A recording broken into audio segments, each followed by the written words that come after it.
Then 1 on your touch-tone phone. You will be prompted to record your first and last name. Now I'd like to turn the call over to your host, Mr. Patrick Shepard. Thank you, sir. You may begin. Thank you. Good afternoon, and welcome to the Advanced Practitioner Series. Today we're going to be discussing Preparing for Success, Instructor Approaches for Better Ethics Training. My name is Patrick Shepard, and I'm very pleased to be joined today by Cheryl Kane-Piasecki. Welcome, Cheryl. Thanks, Patrick. I'm glad to be here. Excellent. So today's presentation, we're going to be discussing some sort of hard-earned experience that we've gained over the years teaching ethics to various audiences. But before we get into that, we'd like to take a few minutes to cover some administrative announcements. We do have an exciting opportunity coming up next week. You should receive a notice of registration for our post-employment massive open online course, which is scheduled to take place Tuesday, Wednesday, and Thursday of next week. So you'll probably see that shortly after the conclusion of the broadcast today. And please do sign up and join us if you're interested in learning more about the post-employment regulations. We'd also like to apologize to our phone listeners last week. Yes. We understand in the middle of the broadcast we did lose the phone connection and we were not able to reestablish that connection. So we apologize. We hope that you're able to make use of the recorded session, which is available on the YouTube channel, which is youtube.com/OGE Institute, as well as the Google Plus channel. So hopefully if we dropped you, we're very sorry. We try to minimize the difficulties that we run into, but Sometimes these things happen, so we hope you are able to make use of the recording. And this is a good time as any to remind folks that all of these broadcasts are available in perpetuity on the OGE Institute for Ethics and Government YouTube channel. Again, that's youtube.com/OGE Institute. So if you missed anything or want to see something again, you can check those things out. So shall we get into the deck? Yes, absolutely. Let's get started. And again, welcome to Preparing for Success, Instructor Approaches for Better Ethics Training. And today we're going to be discussing just a few tips that we've sort of found over the years that have made the classroom experience more enjoyable from the instructor side, and I hope more effective from the student side. Yeah, I think one of the things that we want to make abundantly clear to everybody out here is that neither Patrick nor I are professionally trained trainers. And so what we are sharing with you today is kind of a wealth of experience that we've had.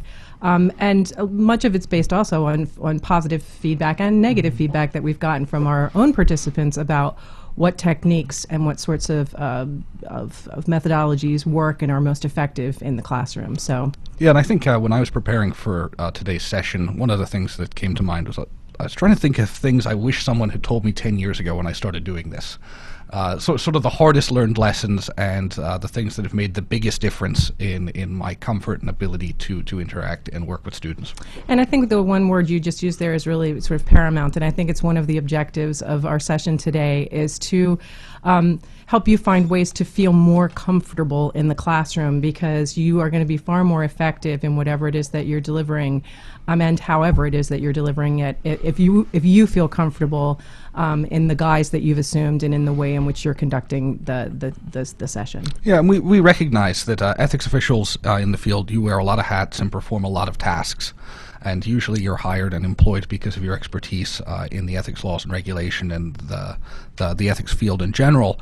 And that training is not another duty is assigned, but it's one of many duties. So if we can help you be more comfortable in that role, I think that would be fantastic. And I think that brings us to our first slide, which is something that I had a hard time coming around to when I first started teaching ethics. And that is that teaching is as much an exercise in public listening as public speaking. Yes, exactly. And I think that particularly when you're new and you're just starting to get this information under your belt and you've been tasked with providing training, I think there's a nervous element to that about your own sort of comfort level with the content. And sort of a default mode tends to be, I think, to want to get up and disgorge the contents of your head, onto your audience and hope to get out of there, with limited, if any, exchange that might expose some vulnerabilities or some lack of knowledge that you have. And that's understandable, and I think we all go through that. Right. But it does reach a point in time where, after you start becoming more comfortable, that really the objectives of your classroom should be to try to engage people in their own learning as opposed to you imposing sort of your knowledge base on them. That's right. I think, the learning that takes place in a classroom is something that we do together with participants. As an instructor, you can't do the learning for them. You can't inflict it upon them, no matter how magical you think the words you're saying are. It has to be a collaborative exercise. And I think this took me a very long time to get around to, because of the way we used to structure classes. I remember the first class I taught here at OGE. I was given a giant notebook, had hundreds of pages, and each slide and each animation on each slide was listed in the book. And next to each of those slides and each of those animations were a series of words that I was supposed to say in that order. And I was so concerned with saying the right words in the right order that I couldn't pay attention. I couldn't see the students. I was unable to interact with the students. So that was something that took a long time to figure out, that actually where your attention should be focused is at least as much out in the audience amongst your participants, as well as thinking about what you intend to communicate to them throughout the training.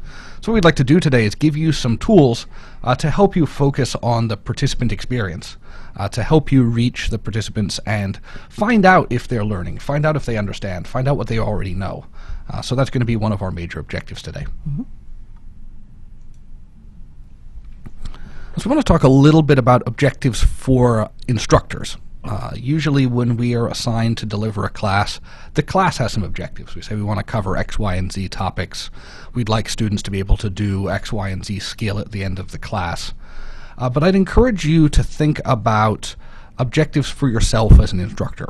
I'd like to ask, what would you like to see happen during the session? How would you like to interact with participants? How will you know if you're succeeding in the classroom as an instructor? How will you know if they're learning? Do you have any tips for sort of thinking about this in your own mind, Cheryl? I think that one of the things that you have to strongly consider is, what are the goals for the classroom in terms of what your objectives are for your participants? Because I think that once you have a sort of a participant-centered focus about what you want them not only to get out of it, but sort of that helps to cultivate, like, well, then how do I propose to get there? And once you start asking the how do I propose to achieve those objectives with the participants, then you can start really thinking solidly about, okay, the way that I'm going to measure whether or not they're actually doing the thing that I want them to be able to do is I need to see X or I need to see Y. And then you start thinking about, okay, well, in order to see X and to see Y, what am I going to have to do to elicit that sort of participation by my participants? So it always does really start with your objectives for your participants. But I think what we're asking you to do is to then, in the context of that, be thinking about what is it that you particularly want to see, and how will you go about making sure those things happen? Yes, so you might take a minute, we'll give you a minute to think about this. Think about some of the things in the last class you taught or the next class you're getting ready to teach that you'd like to accomplish, things that you would like to see take place in the classroom that will give you a sense that you're succeeding as an instructor and that participants are understanding. So we'll give you just a couple of minutes to write down a couple of those, and then we'll talk about some different approaches that we might take to this.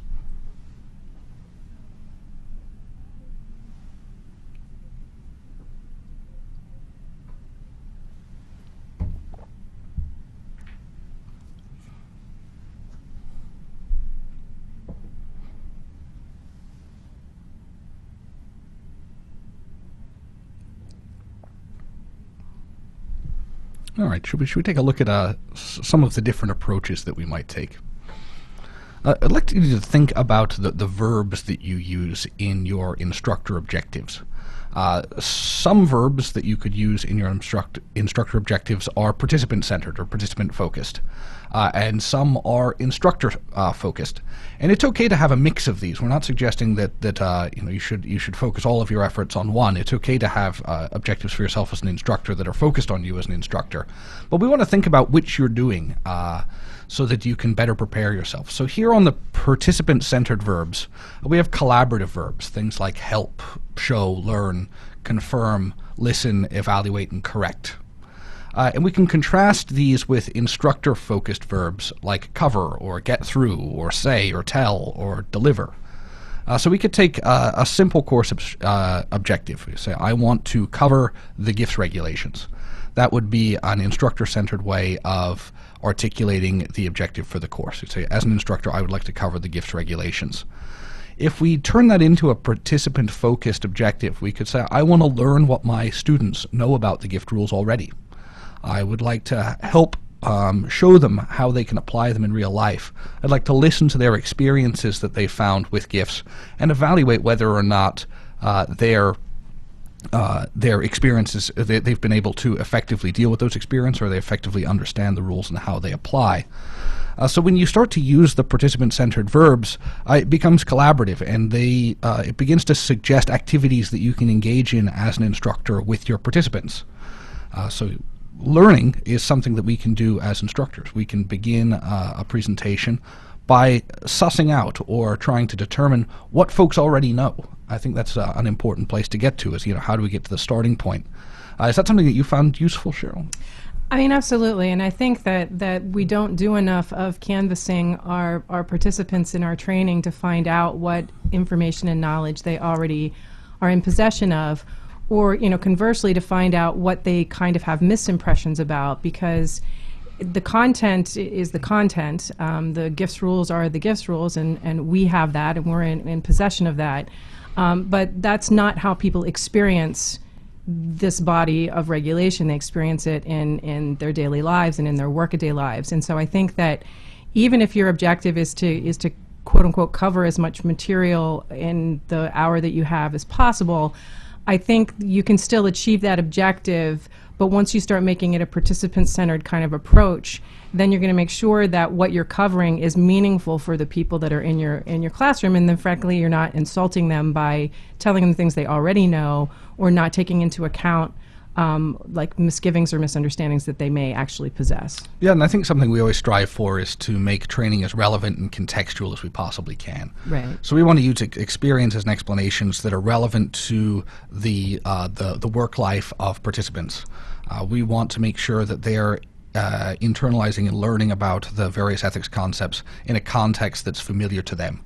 And the first step in doing that is learning in what kind of environments and what kind of circumstances they run into these issues. So we want to learn about what they know. We want to learn about where they find themselves in ethics rules. We want to listen to that, evaluate their current ability to navigate the ethics rules in their actual workplace, and then either correct or confirm as necessary. So I think this is a different way of thinking about covering the material. It's not necessarily different material, it's just an approach that allows us to focus outwardly on the experiences of the people in the room who we're trying to help. And that's the key, is really, I think that you have to always be thinking about the people who are on the receiving end of this, and what works best for them and what's most effective for them, and be sort of targeting your methodologies with that in mind. What works for them? What will they be most engaged by? How can I make sure that they get the most out of this time that I'm spending with them? That's right, and I think this is a challenging thing for instructors. This is a hard thing to begin doing, and we're going to try and help you today by sharing with you a model that will work that you can apply to work through a progression of questions that you can pose to your participants that will help you do these things. It'll help you begin by learning where they are, understanding what kind of scenarios that they find themselves in, evaluating their knowledge, and then give you opportunities to sort of correct and share with them what's required under the rules. So that's kind of how we're going to close out the day. So, if this is kind of abstract right now, it'll be concrete by the end of the presentation. Yes.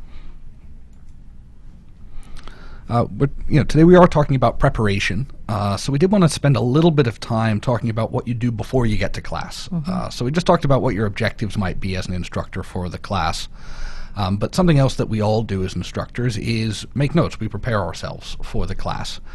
And I've learned through the years that there are some ways that I find very helpful, and there are some times that the notes can actually get in the way of effective teaching. So we want to kind of explore some of those issues with you, and maybe give you some hints as to how you might best use the notes. So what are notes for, Cheryl? How do you use notes for yourself as an instructor when you're getting ready for a class? Well, the way I use notes primarily is to make sure that I have distilled out of the material what I think are the most relevant sort of learning points. Now, admittedly, most of the training that I do is for ethics officials, so that's going to be a slightly different set of, distilled things than you would necessarily want to do with your employee training, but the point remains that I distill out of the information that's going to be covered what I think are some critical things that I think are important for people to understand, and I make sure that I make notes to myself about when and where to make those, to try to insert those learning points, or how to pull those learning points out of the classroom. So that's one way that I principally use notes. Yeah, I think I have a similar experience, and one of the things that I like to do is treat the notes kind of like a checklist that I can refer back to throughout the presentation to make sure that we're making progress at an appropriate rate, that we're going to get through everything. But not necessarily in a way that treats them as sort of turn-by-turn instructions. When I teach a new class, the way I tend to start is by writing down, quite extensive bullet points that I'd like to cover, and then I go through the presentation again and reduce that to just a couple of words per slide. And then I go through that again and edit that down to, maybe 40 or 50 words on a piece of paper for the entire class. And that serves kind of as my checklist. I can look and say, have we covered that yet? How much more do we have to get through in the time allotted? Are we pacing ourselves correctly? So I use it really as a pacing tool more than a script, because it gives the flexibility that you need to enjoy that experience with the students and sort of to take in what they're getting. And I love the fact that you said it's, you avoid crafting a script, because I think that with a script what you wind up doing is binding yourself to it. And I have found that whenever I create a script-like document for myself, I don't then feel comfortable moving away from it, and then I find myself a prisoner to it, whether it's working or not. So I think you want to be careful about how much you script whatever it is that you're going to be presenting or talking about in the classroom, because it can imprison you. And I think this reaches to another issue, Patrick, that I know a lot of folks, it's the feeling of control or lack thereof that I think terrifies most people. I think most people are really afraid of losing control of the pace of the class, or of the direction of the class, or not knowing how to get it back to where you can keep it progressing through all of the stuff you want to cover. And I think that how you craft your notes in some respects can either help or harm your ability to regain control and reestablish sort of like navigational, focus. Make sure we get through the waypoints. Yeah, right? Exactly. So, that your point was well taken, Patrick. Yeah, and I think that gets to this question of whose class is this. Right. The reason we do training is for the benefit of the participants. We're trying to get them the information they need. Certainly, we have some requirements, some things that we have to communicate to them. But if we're endeavoring to communicate that information to them in a way that's relevant and contextual, it's okay to let them try and steer the conversation or to help direct us. And if you have kind of a loose outline of the things that you need to cover, and you know how much time you have available, that gives you the flexibility to be responsive to scenarios that are kind of emergent in the classroom. You may think, because this is how we think as ethics officials, that we're going to start with the gifts rules, and then we're going to go into conflicts of interest, and we're going to talk about appearance issues, because those are the order they appear in the standards of conduct. That's not always the case. That's not always the way people experience them. So if you need to take a detour, having a sort of looser framework for yourself can be really helpful. I think when I first started teaching, someone told me something interesting that helped me a lot, and it's that the people in the classroom don't know what you're supposed to say next. Right. Right. You're only as constrained as you make yourself. So if you think of them as sort of modules that you can address as they come up naturally, that can help you to share the obligations for the class with participants. We'd like to sort of share with you, by way of example, sort of how the sausage gets made. So I have some pictures of two sets of notes that I've developed for myself, and I included these notes not to prove to you that I have the world's worst handwriting, which is in fact true, but to share with you an approach that works really well for me and one that doesn't work so well. On the left, we have a picture of notes that looks like sort of turn-by-turn directions, and that's one way of thinking about getting through a class. I go through this light, I take a left, and then I take a right, and then hopefully I arrive at my destination. That's a difficult way to navigate, because if you get knocked off, if you miss a turn, now you're lost. How do we get back to where we were? I like to have more of a map idea in my head for a class, so that, if we need to, make a pit stop, or we need to stop for lunch, or we take a detour to go talk about something that I had intended to speak about later in the presentation, I know how to get back on track. So when you're thinking about developing your notes, a thing that I found helpful is think about drawing a map for yourself rather than a list of turn-by-turn instructions, so that you can get back to where you need to go when you get detoured. Because if you ask people what they want to hear and you encourage them to share their experiences, they'll surprise you every single time. And if you don't have the flexibility in your preparation to allow you to take a short detour and then come back, you'll become frustrated. This isn't just theoretical. This picture you probably can't see very well, but these are the notes that I made on my whiteboard getting ready for today's presentation.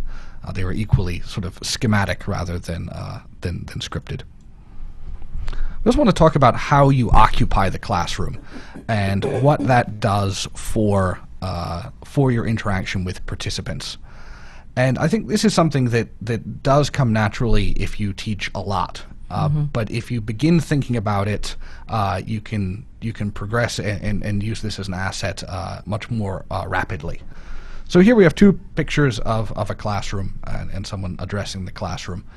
And there are sort of two dynamics that are established in these two photographs. In one case, we have someone standing at the front of the room with sort of open body posture. And in the other case, the person is sitting at the table. Do you find that there's a big difference in the way you interact with participants, Cheryl, when you're sitting down versus standing at the front of the room?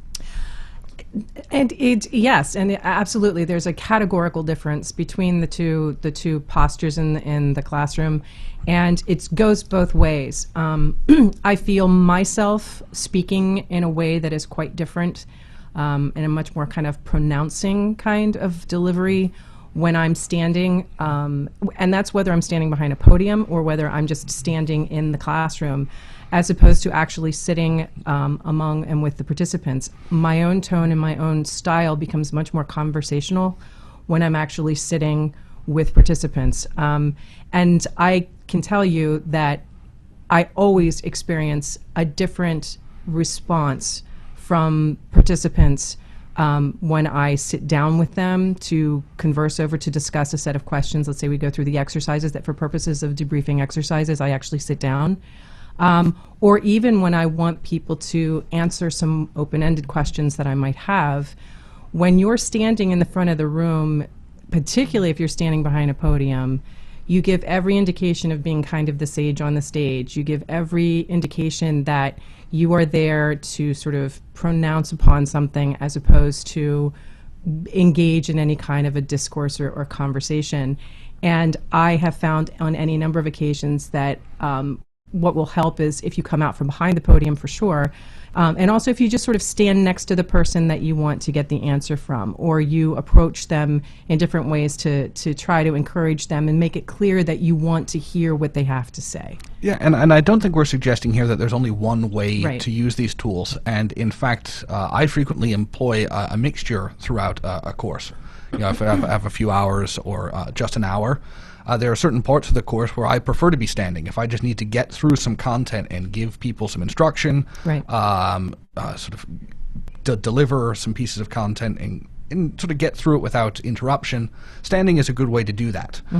It creates a barrier to questioning, I think, for participants, but sometimes that's a good thing. Sometimes we are time constrained. So I think of standing up as sort of the accelerator for getting through material in the class, and sitting down when you really want to learn and hear and interact and help to guide folks, because people do become much more comfortable talking to you when you're at the same level, when we're sitting around the table together. So we might introduce an exercise from a standing position, give students some time to think about the exercise, and then when it's time to hear about what they thought, sitting down can be a really effective way of doing that. Yeah, and again, it's sitting down, but also when you're doing it in front of the room. And I think these are what you're illustrating here with these new pictures, at least in part, is answering questions from the front of the room with the distance between them, like behind a podium, gives a very different impression than.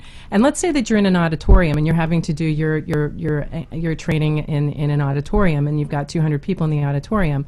I'm not suggesting you do like and I'm going to date myself here, a Phil Donahue and, go in the mic and be streaming through the audiences and have some sort of like, talk show format. But by the same token, I think even moving away from a podium and walking out to sort of the lip of the stage, or trying to close down the gap in space between yourself and your audience, sends an enormous signal to the people in that room that you really are engaging and you really want to hear what they have to say. So yeah, it signals a willingness to receive information from participants, right. And sort of even on the stage, you can move. I find this particularly effective if you're when I used to do initial ethics orientation when I worked in an agency. We had a big list of a long list of courses that people sat through, and I was sort of in the middle of it. And it was very effective if the previous speaker had spent the whole time behind the podium to move out from behind the podium when it was my turn. Because it said to people, this is going to be a different class. I'm not just going to read you the personnel manual. We're going to have a discussion. Right. And you can move to the front of the stage, and you can move in the direction of people who have questions, and that kind of encourages and reinforces your desire to hear from folks, whereas staying behind the podium says, I want to stay back here. I want to make sure that there's an object between you guys and me at all times for my comfort here. So you can really send an important message there. But these are things to think about. I think questions in general are something that people have a lot of anxiety about. It's yes. like, what if someone asks me a question and I don't know the answer? I think something that took a long time for me to get comfortable with is saying, that's a really good question. Right. I don't know the answer. Let's think together about how we would manage that situation. That's a perfectly good response, and actually it can be a really empowering response because it breaks down the sort of answer man dynamic where people are playing sort of stump the chump. They ask a hard question, you say, that's a great question. I'm not sure what the answer is. Let's see where we would start. And you can turn it around. You can say, what would you do if you were in that situation? Where would you go for help? And you can explain how the ethics office would triage and manage some of those more complex scenarios. Because no matter how experienced you get, you're always going to know the answer to only a minority of questions. There's always going to be more that you don't know than that you know. That's just the reality of training. Yeah, and so the key is don't set yourself up then to wind up, being, again, sort of a prisoner of your own control, which is then you set yourself up and the expectation becomes that that any question you have the answer to. By going in there equipped to say, I know I don't know all the answers and I'm fully prepared to entertain any questions and to work through them, however they occur. It is very liberating, even if it's scary as heck the first time you subject yourself to it. Yeah, and it's interesting to see what happens to a class when you say that, because sometimes you'll get a difficult student who thinks it's that's part of the fun of going to training, is to ask difficult questions and try and stump you, and to kind of decide that you're not going to engage in that kind of exercise. Can be really helpful, and you'll find I always find that the support of others in the room kind of comes with that. Yes. Those statements. So talking about questions, we were just discussing how we receive questions from participants, but we also want to think about what kinds of questions we can ask of participants. If we were to sit in a class about educating adults, one of the things that we would be told is never, ever, ever put someone on the spot. And I think that's good advice, but incomplete advice. Because we don't want to embarrass people in front of their colleagues. That's not the objective. But we do want to make clear the expectation that participants are participants in the class and that we expect them to engage and share with us their ideas. And the distinction that we need to make are between questions that are scary from the participant's perspective and not scary. So if you think of yourself as an attendee at a training scenario, if an instructor pointed at you and said, I need you to answer this question, what kind of questions would you be comfortable with, comfortable answering in front of your fellow participants, and what kind of questions would be terrifying or scary questions? So we sort of segregate these into scary, not scary questions. So we're going to give you a minute to think about those. Maybe you could just think in your own mind about an example of a question that you would really not want to be put on the spot to answer, and one that wouldn't be so scary, that you'd be comfortable answering. And then we'll see if there are any similarities between our scary and not scary questions.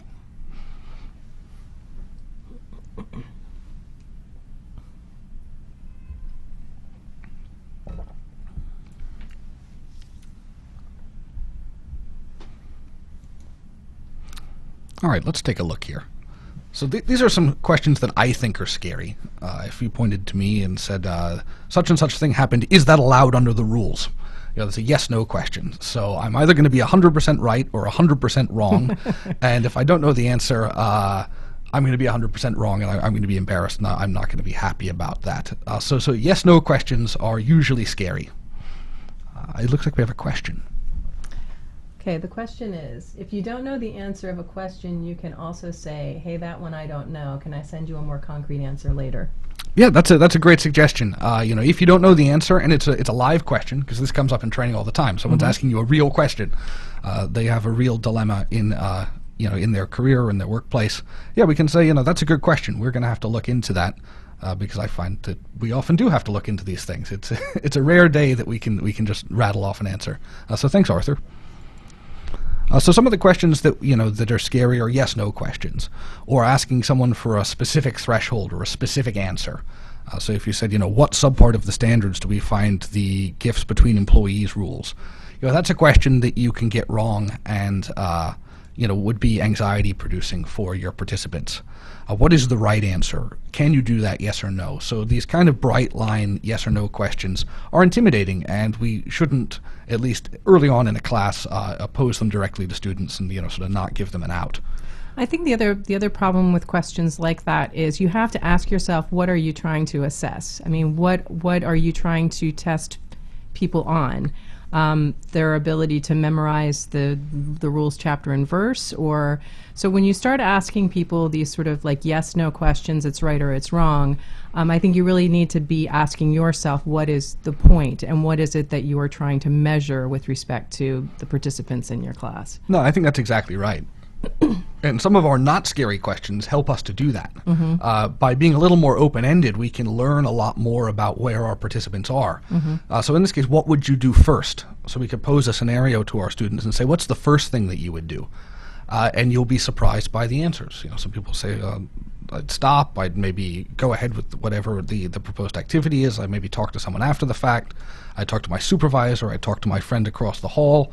You can learn all sorts of things about how people approach real ethics scenarios by asking them the simple question of what would you do first.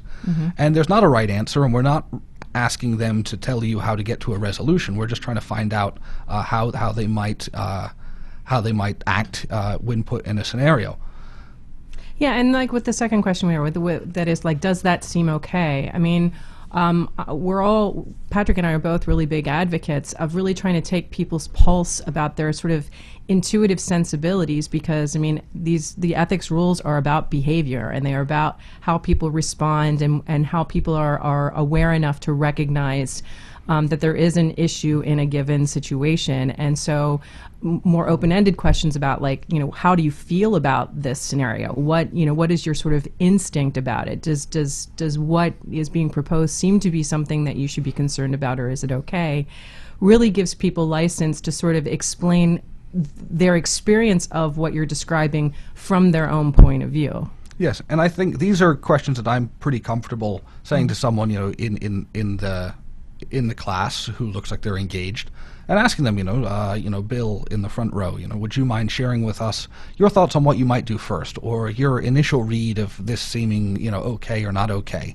And we're not asking them about compliance questions. We're not asking yes or no questions. Everyone has an opinion on these things, and all we're asking them is to share them, so that we can either, help them see that is leading them in the direction of compliance with the rules, or to show them that, sometimes the rules are discordant with our initial intuitions. Well, the interesting thing with that, too, is that once people are made to feel comfortable about sort of just expressing their opinions, some of the most profound learning that occurs in an awareness building that occurs in your among your participants is peer-to-peer discussions about differences of perspective. So it takes a little bit of the focus off of you, too, to have to be providing the correct orientation even, because peers will hop in once one of their peers has put themselves out there. Right. They'll say, in my work unit, we have this person who always helps us with this scenario, or my supervisor always tells me to do the following thing. And you can learn things good and bad about your organization, but they're important things to know as ethics officials, so we can provide the best support we can to our program offices. Exactly. Yeah. So you could think about which kinds of questions you pose. And if you start with some not scary questions, you'll find that it's easier to build engagement. And we're going to give you a model that will help you work from sort of not scary to scarier questions so that you can sort of bring your classes along. Mm-hmm. And sequences of questions can also be very, very helpful. This is something that I really, really like to do in a classroom, both with ethics officials and with employees. I think of there being 2 sequences. There's no magic about asking 3 questions. You could have more questions. But you can accomplish 2 different things with different question sequences. So if you're trying to engage, you're trying to build rapport and engagement with a course that's just begun. So maybe you're at the beginning of the class. The question sequence on the left is very helpful. We start with a general question, something like, how do you feel about this scenario? Or what would you do first? Or what information might you need to move forward? That's a question that anyone in the class can answer, and people will be willing to share with you. You can then work from that into a more specific question. You can say, does anyone know if there are any rules that might apply here? Mm-hmm. And someone might be able to tell you that there is or isn't a rule, and you can sort of open that discussion of the regulatory requirements. And only then do you get very specific. Do you think the rule allows this? Once you've talked a little bit about the rule, where we find it, what it requires, what it's based upon, we can get specific and say, do you think this would be allowed under the rule, or do you think we should go ahead and do this? But it kind of allows you to work through the analytical process with the participants and kind of see how they manage that. Well, and it's the natural evolution of the way it occurs when people experience it in real life.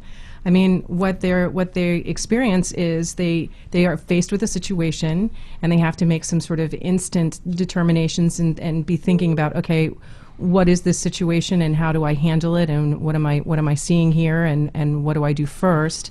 And then, then they sort of try to get their head around whether or not it really is something that they need to go seek advice about. And then they come and seek advice and they get very specific information about the situation that they find themselves in. But most people, when they encounter an ethics situation, don't encounter an ethics situation that says, I have just been offered a $20 or less gift from a prohibited source who was, people don't, that's not how people experience these in real life. So if you can help them process through it in the same way and through the same evolution that they would experience in the natural world, right? It's more relevant and contextual. Yes, exactly. Yeah. No, that's exactly right. And this is a good teaching framework, right? To start with intuition and then either get to the conclusion that the rule is consistent with your intuition, and sometimes it's not. Right. And that's an important thing to get to as well. If we have rules that are not intuitive, we can surprise people by showing them, well, here's your intuition, and in this case, it wasn't good enough. We have another question here. It Excellent. Says, why not relay the question back to the audience with a, what do you think the first step is, and then walk them through it? You're not going to break much new ground with an ethics question, and the audience gets interested in the participation aspect. Yeah, I think that's a fantastic approach, Michael. So thank you for your comment and suggestion. That's exactly what we want to do. Mm-hmm. Is, what do you think the first step is? And then, yeah, exactly, that provides you an opportunity to begin delivering some content. So you've sort of created the need amongst your participants by posing that sort of first question. And they say, I think the first question is this. And then it gives you an opportunity to explain, but being responsive to the sort of perspectives of your participants. Mm-hmm. So yeah, that's exactly what we're trying to do on the engagement side. We can also use sequences of questions to assess whether or not people have understood a piece of content we've recently covered. So in the case of our gift rules, or our gift example, we might have said, here's a scenario where you're offered a gift. What would you do first? That would be our general question in the engagement series. Mm-hmm. We might say, do you know where to find the rules? Or do you know who might be able to help you apply the rules? That would be the slightly more specific question. Then we could discuss the rules and then get to the conclusion about whether the gift would be allowed. Mm-hmm. And let's say for this example that we were dealing with a gift that fell under the $20 de minimis exception. In the next instance, we could ask a similar scenario and start with the specific question. Mm-hmm. And say, given that the book that you're now being offered is valued at only $13, does an exception apply? And that allows you as an instructor to find out if people have retained the information about the rule. Right. And you'll find that that's a scary question to start with, and you might not get any response from your audience. People might not have the confidence after one iteration to sort of parrot back to you what the requirement is. But by asking it, you're asking them to assess themselves. Right. Do they know? Did they retain the information? So you can leave that question out there for a little while and let people think about it, and maybe someone volunteers. But if they don't, you can back out of the scenario and ask a slightly less specific question. We could ask them, do you know what the general prohibition under the gift rules is? Do you know where to find the gift rules? Do you know who might help you? And you'll probably get some people to bite on those questions if you've covered them already. So then you know that the room knows where to get help, where to find the rules, and that there are rules in the general prohibition. If you don't get any bites there, then you can come back to the general question and say, well, how do you feel about it, or what's the first thing you would do? And then you can actually call on someone and say, could you tell us what the first thing you would do? And then you know that you need to cover that material more thoroughly. So you might go back to an engagement series and do another example, and then come back for an assessment series. So you can use these in conjunction to both get engagement and learn about where people are, try and teach them, and then assess how effective your teaching has been.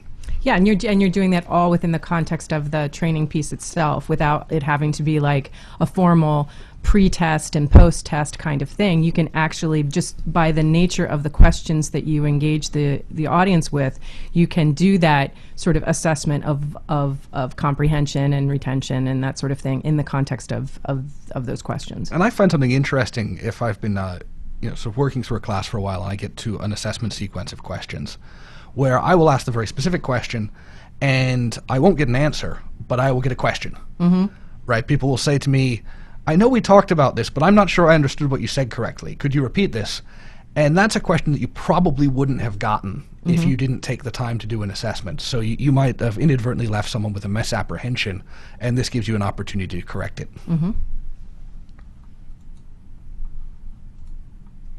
Okay, so we promised you guys a model. This is all very, very difficult to do sort of in theory, but we'd like to give you something that will help you to use some of these principles and kind of bake them into your course design. And this is going to be a model that we don't just suggest that you use, but that OGE is going to be using to create some content that you guys can take and use in your annual and initial ethics orientation training sessions. So this is something that we've used before. We think it works really well. It takes some of the hard thinking away from the instructor, but allows you to use good teaching techniques to get across information. And we see it as sort of a 3-part series of questions, and this follows the engagement model of question progression. So what we'd like to do is we'd like to start with a scenario and simply ask, do people think that this is something we should definitely not go forward with? Do we think we have some general concerns about the scenario? Or do we think there are no ethics concerns here at all and we should just go forward with whatever the proposed activity is? And in a large room, I like to poll the audience. Right. Most people have 2 arms or some way of signaling that they agree with one of the 3 categories. So whatever method works for you, you can say, who thinks we should just abandon this scenario? We shouldn't do this. This is definitely going to be a problem. And then you can assess who in the room feels that way. Then you can ask, who thinks there are some concerns that we want to think hard about it, and you can see, who falls into that camp. And finally, you can ask, who sees no problems at all. And I like to use a follow-on question. Those people who said that, there's no way or we think there are some problems, they're already raising their hands, so you can call on them and say, what do you think, might be a problem here? What about this scenario gives you pause? And then, you've sort of broken open that egg of engagement and begun the dialogue about the scenario. You can ask people why they disagree. So if there are people on the other side of the fence, you can say, why doesn't this raise any concerns for you? What are you concerned about here? What principles might apply? And I think one of the key things that we're trying to sort of encourage you to seriously entertain is even if you send out a polling question like that, where you're giving people this 3-prong ability to answer on an intuitive level, even if you don't poll them for responses, you've engaged them by requiring them to think about it. Right. So I think one of the critical objectives in any of the training you're doing is giving people an opportunity to think about and to formulate some kind of opinions or some sort of impression or whatever about the information that's being conveyed. And it gives you an opportunity as an instructor to assess nonverbal cues. So you might not have anyone volunteering information, but you might be able to see that people look confused or they look challenged by the question, And then that gives you an opportunity to say, you guys look like maybe this isn't clear to you. Is there something I can help you with? Is there a principle that we're not finding? But by starting with this general polling, this is definitely a problem. I'm concerned. I'm not concerned. It's an opinion question, so everyone can engage there. It's sort of the very definition of a not scary question. Right. And then we can move into the sort of more specific but not terribly specific role, which is, are there any principles that apply? And the 14 principles work very well here. And you can say, which of these principles do you think might be implicated in this scenario, if any? And that gives people an opportunity to begin articulating some of the foundations of their ethical understanding.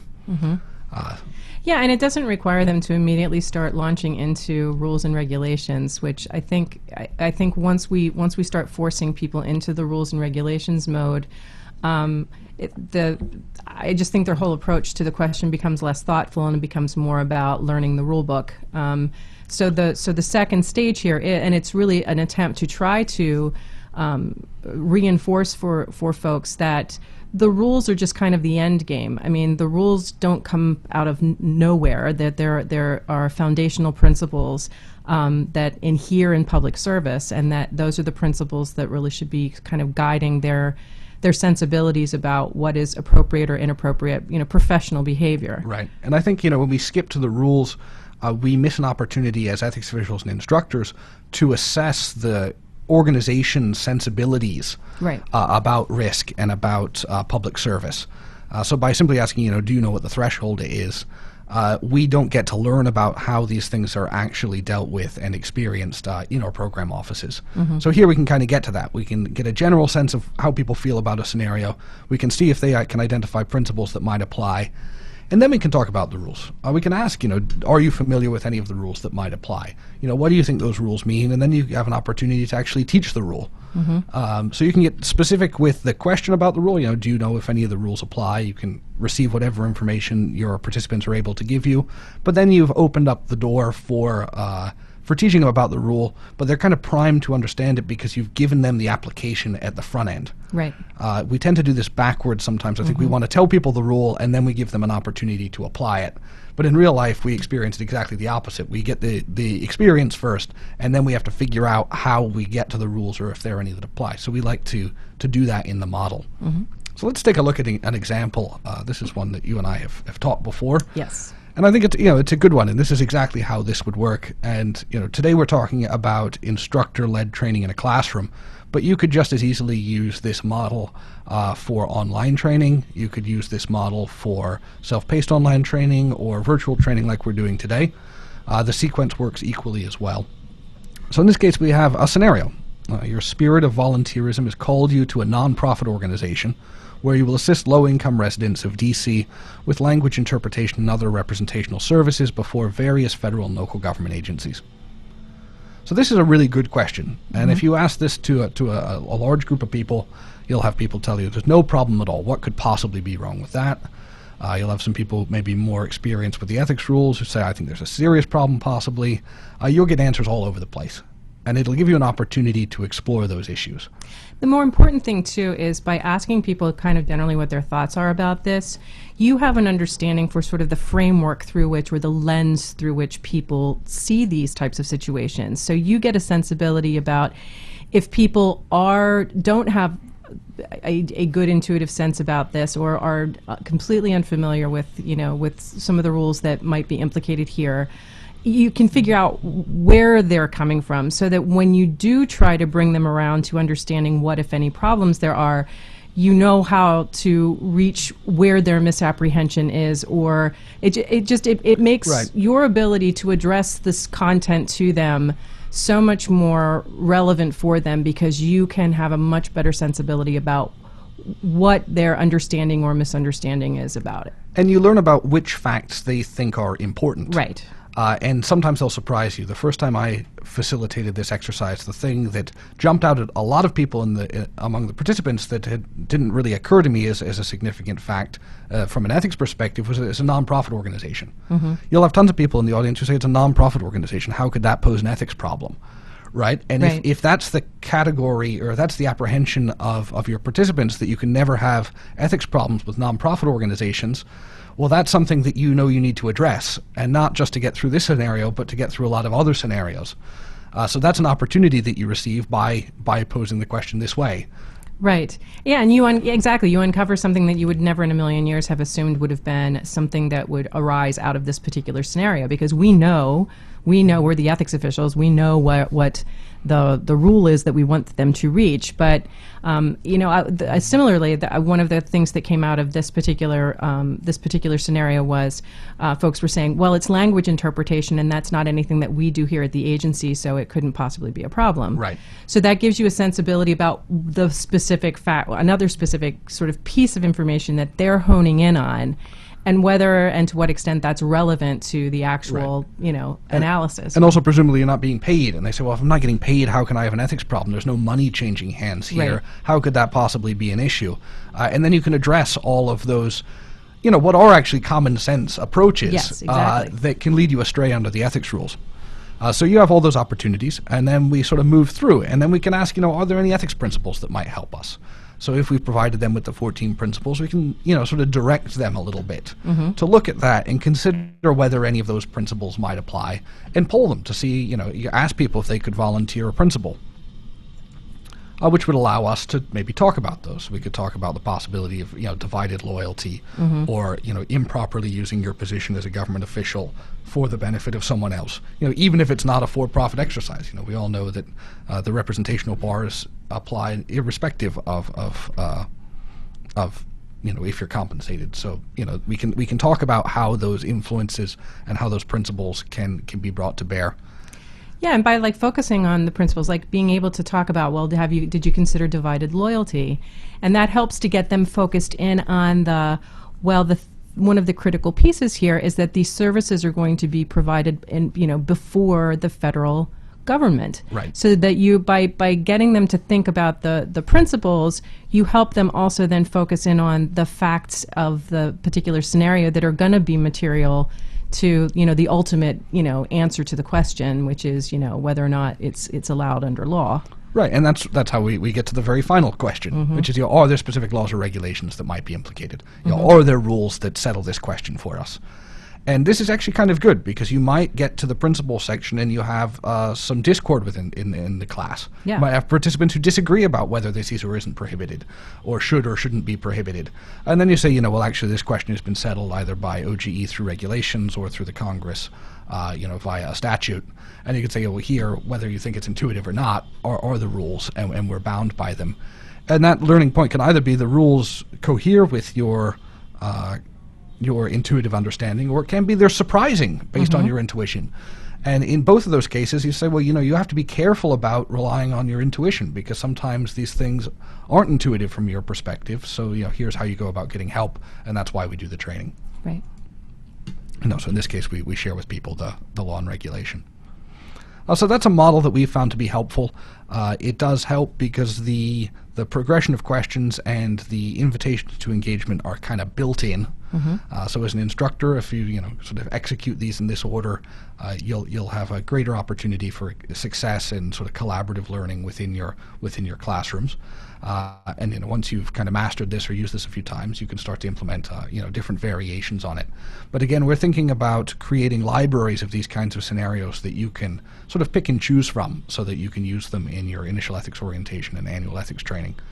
So we hope you'll find that to be helpful. Did want to draw your attention to something about notes. Back when we were talking about notes, we were discussing handwritten notes. The two examples were handwritten. And that's something that I've sort of found intuitively as I've been an instructor. But actually there's research to back this up, that there's something about writing with a pen and ink that helps you understand better than typing. So if you have a choice between typing your notes and handwriting your notes, handwriting is better for retention. And I find that true for me, even though half the time I can't even read my own handwriting. That the exercise of writing is the important thing. The reading is sort of secondary. So something to keep in mind. If you're interested, you can read the study. Well, shall we open things up for questions with the few minutes we have left? Thank you. If you would like to ask a question, please press *1 at this time. You'll be prompted to record your first and last name. Please check that your phone is unmuted before you record your name. If you decide to withdraw your question after you're in the queue, please press star 2. Please give your parties a moment to queue up. Excellent, thank you. And if folks have questions on the Hangout, you can of course use the Hangout question feature in the bottom right-hand corner of your screen. We'd be happy to discuss any questions you might have. Or any comments that you'd like us to share. Yeah, or experiences you've had that you think would benefit your fellow colleagues. instructors. So far we have no one in queue. Again, that is star 1. Unmute your phone and record your name to join the queue.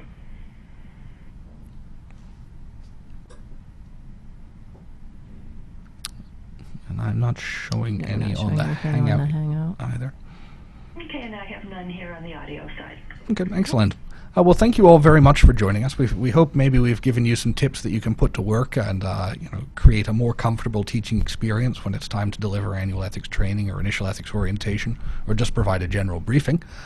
We hope you'll also look for in the future some other tools that we'd like to provide you to help you in those endeavors, and also remind you that we'll be opening up the registration for our post-employment massive open online course later today or early tomorrow, so do look for that, and if that's something you're interested in, please join us.